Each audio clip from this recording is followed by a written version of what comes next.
Welcome PunjabiShorthand.com. Be ready. Start.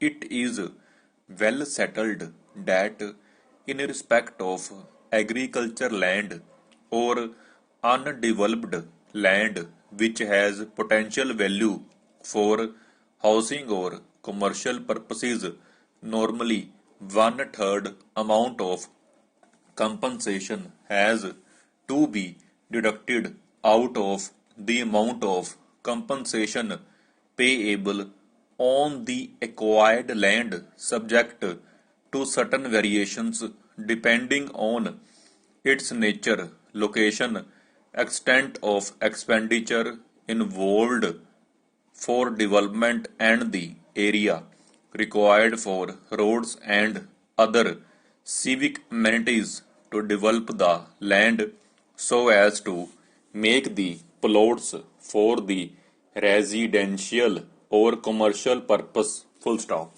A land may be plain or uneven.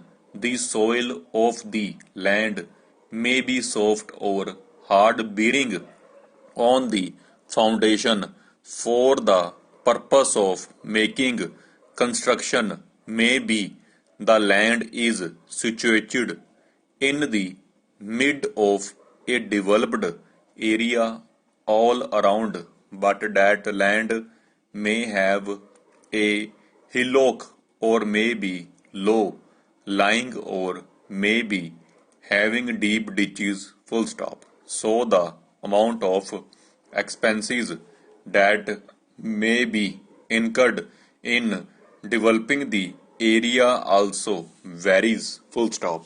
A claimant who claims that his land is fully developed and nothing more is required to be done for developmental purposes must show on the basis of evidence that it is such a land and it is so located. Full stop.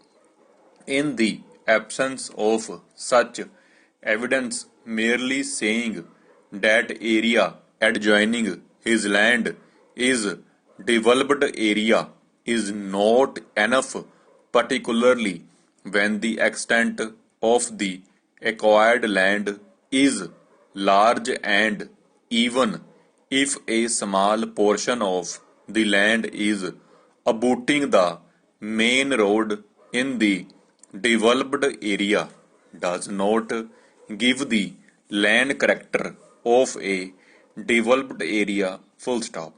In 84 acres of land acquired, even if one portion on one side abuts the main road, the remaining large area where planned development is required needs laying of internal roads, drainage, sewer, water, electricity lines, providing civic amenities, etc. Full stop. However, in cases of some land where there are certain advantages by virtue of the developed area around may help in reducing the percentage of cut to be applied as the developmental charges required may be less on that account.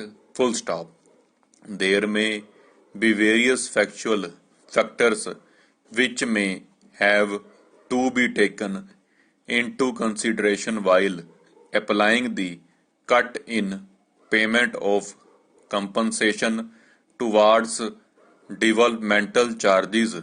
May be in some cases it is more than one third, and in some cases less than one third. Full stop.